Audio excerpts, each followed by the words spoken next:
So at this point, you're at Muniz Rio Grande Pharmacy, family business. You're big on technology and change and opportunity, and you're starting to look at medicine a little bit differently, and get into that functional medicine space. So, you know, being in an existing business, was there like a quick adaptation, or how did that process kind of move forward as you developed into maybe taking a little bit different path than the traditional family pharmacy? So what happened was, I had that one patient, right? And then I started like, okay, I'm going to do this. I'm going to change myself, make myself feel healthier and stuff. And so I did. Well, then I had this one patient, really good. He's become a really good friend of mine now. And he looked at me and he goes, "Hey, you got the gastric bypass, right?" I'm like, "No, I didn't." He's like, "Well, what did you do?" And I was like, "I just started eating right. I started doing all these different things. I found out what my body needs." And he's just like, "Could you help me?" And I was like, "Well, you're a diabetic. You have all these other issues." He had already lost vision in an eye.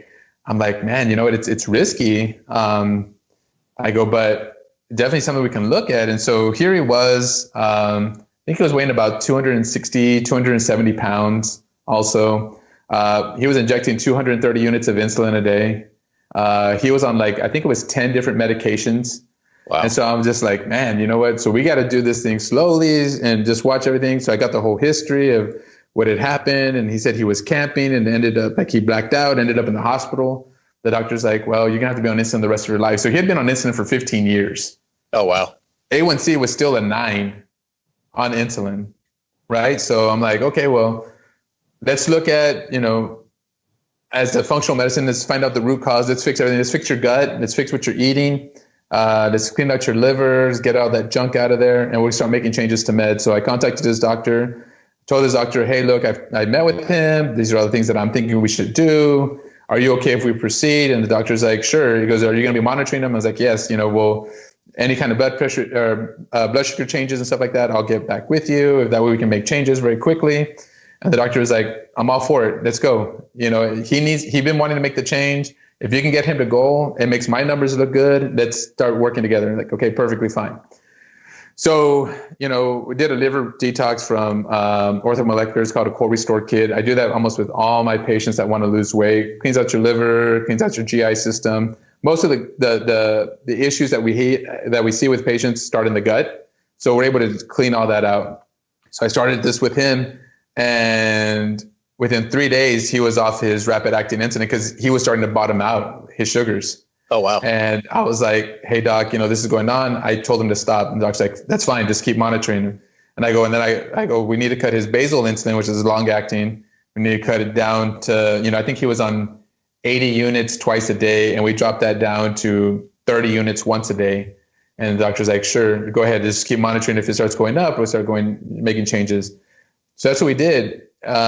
2 months into it, or a month later, I think he already lost 26 pounds. So he beat me. My first month, I lost 25 pounds. He lost 26. And so it was always a competition with him now, right? And within 2 months, he was on no more insulin. So, wow. Yeah, which was crazy. And he went back to the doctor and got his A1C checked. And they're like, "Dang, your A1C is a 5.7, no insulin. What are you doing?" And he's like, "I'm just eating right. Michael's teaching me how to eat, what I need to do, what my body's looking for," right? But a lot of it is you have to be able to measure these things. So now we have the Freestyle Libre that's out there that's a continuous glucose monitor, which, when we started this with him in 2000, it was also 2016. I mean, it would have been amazing, but we just had to do the finger sticks. And so we're checking 3 or 4 times in a day and get everything going. And so when I knew that it would work with him, I knew it could work with others. But some of the foods that we were trying to give him, I was like, okay, well, you're going to find this food at H-E-B. You're going to find this one over at Walmart. You're going to find this one at Sprouts. You're going to find this at Amazon. You're going to find this one directly from the company. They won't sell it to anybody else. And so I was sending people to all these places, right? And so I was like, man, you know what? I could probably make my own store with all these products inside there, and they can just buy them from me instead of me sending them all over the place. I was about to say, it seems like as a pharmacist, you're talking your patients out of medications, and then you're giving them shopping lists to go, anywhere but your pharmacy. But so that must be an amazing feeling when you actually see those results. You're recording those labs, you're seeing those patients come into a healthy zone. Like that must have like a pretty profound change on how you look at the drive-in every day, right? Yeah. Oh, it's totally different. I mean, anytime I was like looking forward to seeing or meeting with a patient, I'm just like, man, you know what? I can make a big difference in this person's life, And his thing when he first saw me, he goes, I don't care about losing weight. Just get me off my insulin. I'm tired of injecting 5 times a day. So one of the first things I always talked about with my patients is like, what's your why, right? Why do you want to do this? You got to have a why. You can't just say, well, I just don't want to do this. Or I've had patients, oh, I just want to lose weight because I have a wedding in 2 weeks. It's like, okay, well, this isn't one of those weight loss clinics. This isn't one of those.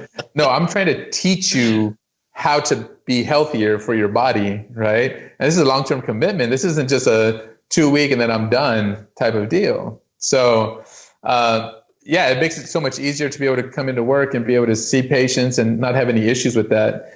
But then it's like, okay, so how do I build on all of these things? And exactly, that was a point. It's like, okay, here, this guy's drug spend was like $4,000 a month because of all the medications and stuff he was on. Wow. And then his drug spend now is like, I think it's $60 for 3 months. Okay, so you're going in every day at Muniz, Rio Grande, and things are kind of changing on what you want to do long term. So how do you branch out, and what happens next? Yeah.